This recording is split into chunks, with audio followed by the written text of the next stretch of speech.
जय श्री राम। सनातन परंपरा के अनुसार हमारे भारत में तीसरा प्राचीन वंश कौन सा है, आज हम इस विषय पर चर्चा करेंगे।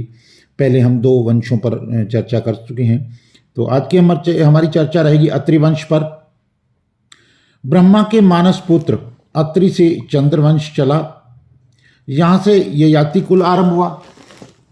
ऋषि अत्रि से आत्रेय वंश चला, अत्रि से चंद्रमा, चंद्रमा से बुध, बुध से पुरुरवा, पुरुवस का जन्म हुआ। शतपथ ब्राह्मण के अनुसार पुरुवस को एल भी कहा जाता है। पुरुवस का विवाह उर्वशी से हुआ, जिससे उसको आयु, वनायु, शतायु, दृढ़ायु, घिमंत, अमावासु नामक पुत्र प्राप्त हुए। अमावसु एवं वसु विशेष थे। अमावसु ने कन्याकुब्ज नामक नगर की नींव डाली और यहाँ से कन्याकुब्ज ब्राह्मणों की शाखा भी चली, वहाँ का राजा बना। फिर आयु का विवाह स्वरभानु की पुत्री प्रभा से हुआ, जिससे उसके 5 पुत्र हुए, नहुष, अक्षत्रवत और वृद्ध शर्मा, राजब, रजी, अनेना।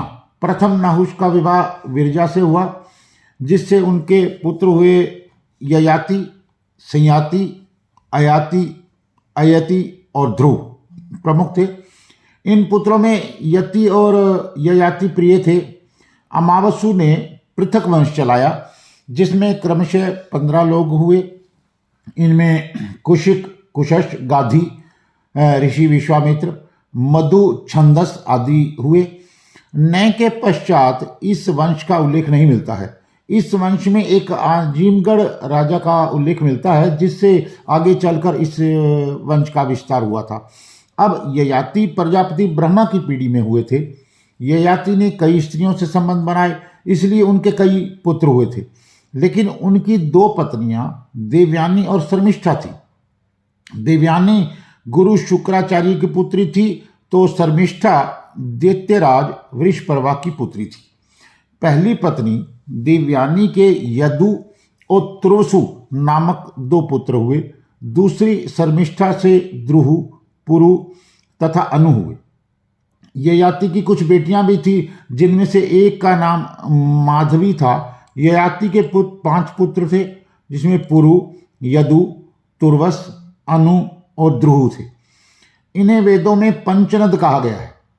एक समय ऐसा था जब 7200 ईसा पूर्व, 7200 ईसा पूर्व अर्थात आज से 9200 वर्ष पूर्व ययाति के इन 5 पुत्रों का संपूर्ण धरती पर राज्य था। 5 पुत्रों ने अपने अपने नाम से राजवंशों की स्थापना की। यदु से यादव और तुर्वसु से यमन, द्रुहु से भोज, अनु से मलेच्छ और पुरु से पौरव वंश की स्थापना हुई थी।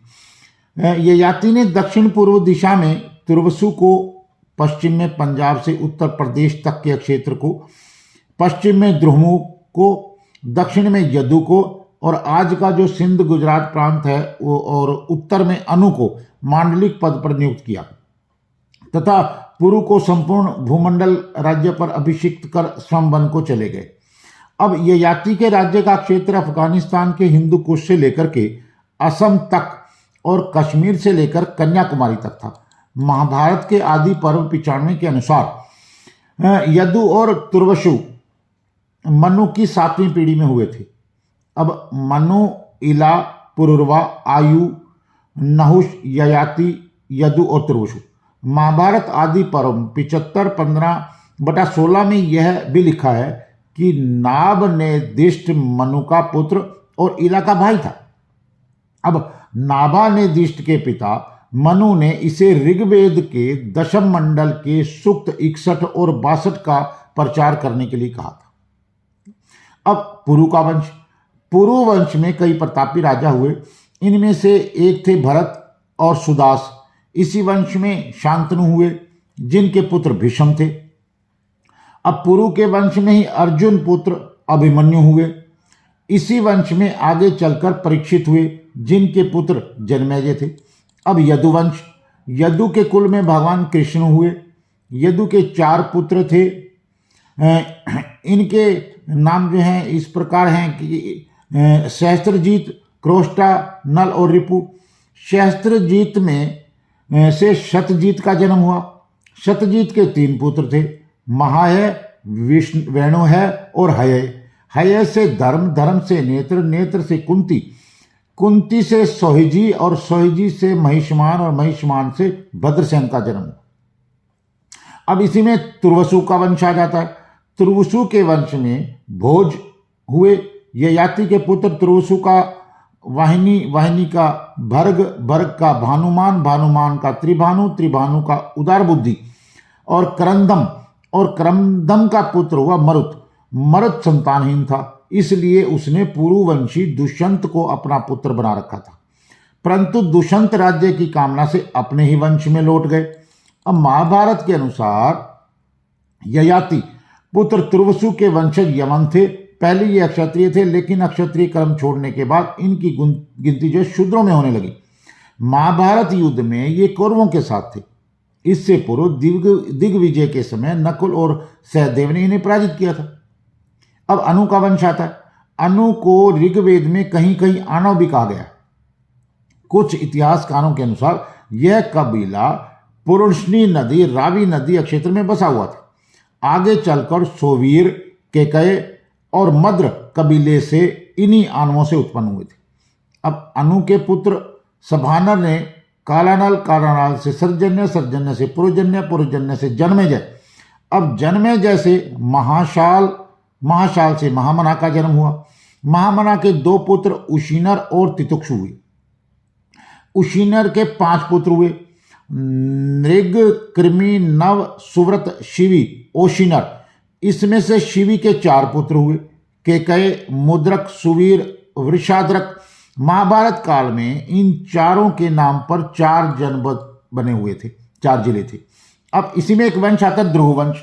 और ध्रुव के वंश में राजा गांधार हुए। ये आर्यवर्त के मध्य में रहते थे। बाद में ध्रुवों को इक्ष्वाकु कुल के राजा मंधातरी ने मध्य एशिया की ओर खदेड़ दिया। पुराणों में द्रह्यु राजा पृचतस के बाद द्रवुओं का उल्लेख नहीं मिलता है। पृचतस के बारे में लिखा है कि उनके 100 बेटे अफगानिस्तान से उत्तर जाकर बस गए और मलेच्छ कहलाए। अब ययाति के पुत्र द्रुयु से वभ्रु का जन्म हुआ। वभ्रु का सेतु, सेतु का आरब्ध, आरब्ध का गांधार, गांधार का धर्म, धर्म का धृत, धृत का दुर्मना, दुर्मना का पुत्र प्रचेता हुआ। अब प्रचेता के 100 पुत्र हुए। ये उत्तर दिशा में मलेच्छों के राजा हुए। यदु और तुर्वस को दास कहा जाता था। यदु और तुर्वस के विषय में ऐसा माना जाता था कि इंद्र इन्हें तब लाए थे। सरस्वती, द्विषद्युति एवं आप्या नदी के किनारे भरत कबीले के लोग बसते थे। सबसे महत्वपूर्ण कबीला भरत का था।